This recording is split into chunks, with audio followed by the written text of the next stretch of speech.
Hi, I'm about to discuss a piece of iniquitous law the New Zealand government plans to introduce in 2011.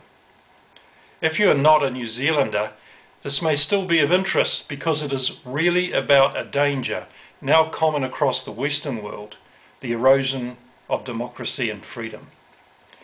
It is a sad fact that democracy, national unity and a secure future for all New Zealanders will take yet another body blow if the National-led government passes the Marine and Coastal Areas Bill into law.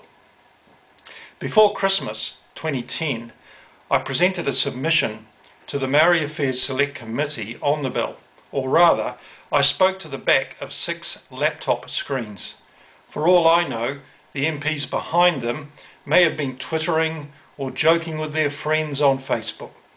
I threw a whole lot of serious concerns about the bill at them, but only one of them emerged from behind his laptop to ask a few questions. The Maori contingent on the committee, the Type 5, kept mum. For those of you from outside New Zealand, or for New Zealanders who don't but should know what I'm about, a quick explanation. The Maori are New Zealand's indigenous people. They were here first. Amongst other things, they are of late claiming customary rights to the foreshore and seabed of New Zealand.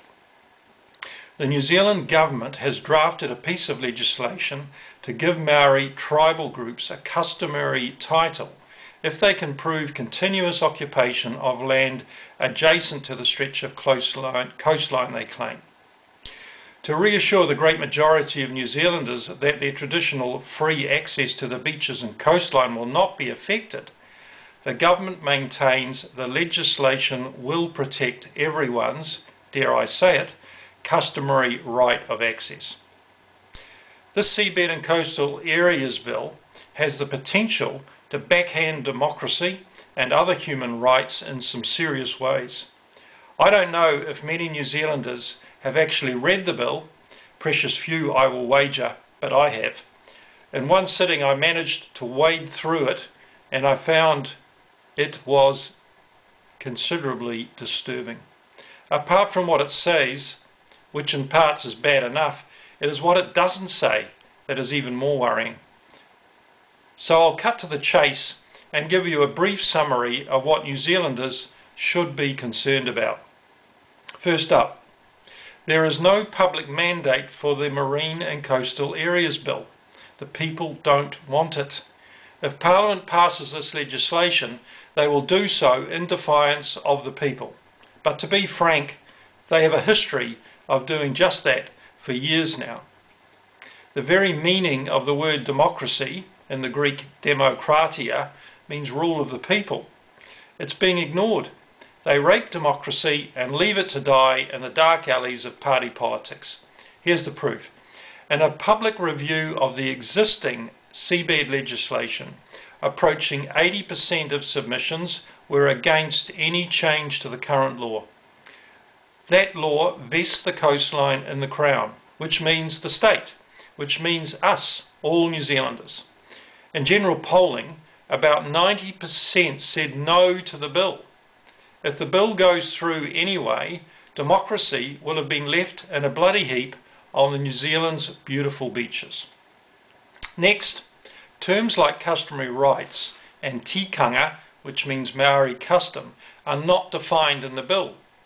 New Zealanders therefore have no assurance that Maori and the courts or a government minister may not go on to develop common law practices which will mean Maori can, over time, claim all sorts of rights over coastal areas and stretch the definition of customary well beyond its real meaning.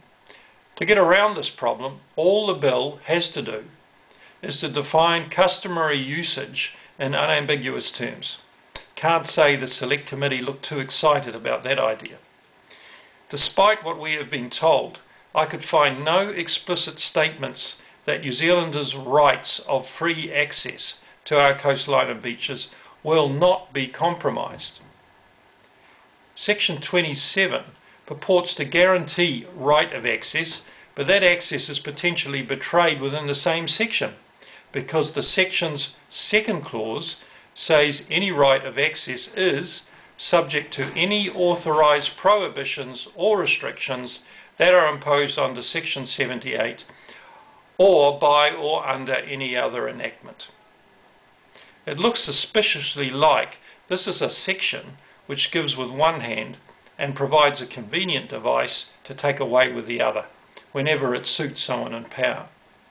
Third point, the Prime Minister is on the record as saying a Maori customary title will not be a full title, just a partial title. Well, read the bill. It does not look like it to me. As far as I can see, a customary title will give Maori far more extensive rights and powers over the land than I enjoy with a so-called full fee simple title over my piece of God's green earth. This so-called limited title gives Maori power to sidestep the Resource Management Act process, set the conservation agenda, declare areas wahi tapu, meaning sacred, so that no one can enter, and appoint a private police force to patrol the tapu zone. But wait, there's more. Section 68 allows for the imposition of huge financial penalties for anyone transgressing these customary privileges. I'm talking hundreds of thousands of dollars, enough to ruin the unwary. Here's a vital point that no one seemed willing to talk about. I asked the Select Committee to name any customary right Maori can't already exercise along the coastline of New Zealand. Not a murmur. You see, the fact is that customary rights, as we ordinary people, including Maori, understand them, are already exercised by Maori. They can fish, launch boats, collect seafood, and gather other materials for traditional crafts as things stand now. The iniquity and deviousness of this bill is that at no point does it define customary right or usage. It's a lot like having criminal legislation that says committing crimes is subject to imprisonment and fines without stating what the crimes one can commit actually are. If the bill did define customary rights, we would discover one of two things. Either customary rights include the various things I've just mentioned, and therefore there is no need for the bill anyway, or it is actually intended to be defined as wide-out land acquisition, commercial usage, and exclusive rights unimagined by the ordinary New Zealander. Let's face it, we can't be forgiven for being suspicious. It is more than likely that this bill is not really about customary title, it's really about special privilege and ideology. The special privilege is all about a small minority using race as the wild card to claim superior rights over others. It's a form of apartheid. It's also ideological because behind it is a paternalistic white man's burden pathology. We call it multiculturalism, and our blighted liberal elite and chattering classes are riddled with it. In reality, no one should be able to claim special rights over a nation's birthright simply because they happen to be picking kina and pipi off the beaches first. What most New Zealanders want is a simple, single, unified nation where we can enjoy this beautiful land in equity and in harmony. This ill-conceived, ideologically driven and essentially racist bill threatens our peace. It threatens race relations. It threatens to be highly divisive. It's undemocratic. It's poorly written, and it is totally unnecessary. I could end by encouraging you to write to your MP, and I do, but don't hold your breath. Our MPs are now a law unto themselves, and our democracy is hanging by a thread. If the Marine and Coastal Areas Bill goes through, you can give democracy yet another parting kiss. And get ready, because what has been called soft despotism will inevitably fill the void and smother us all. More on that another time. Cyber peace to you all.